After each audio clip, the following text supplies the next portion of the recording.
Here I have ULEFONE Armor 5S, and today I'm going to show you how to take screenshot on this device. So first of all, you have to open screen which you want to capture, for example settings list, and then what you have to do is to hold down combination of keys power key on volume down for about a second, like this,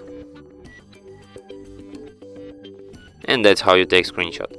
Let me show you one more time. Power key and volume down at the same time for about a second, and that's how you can take screenshot.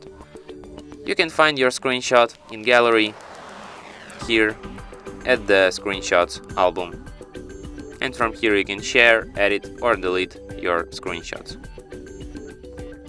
And that's it. Thanks for watching. If you find this tutorial useful, don't forget to hit that like button and subscribe to our channel.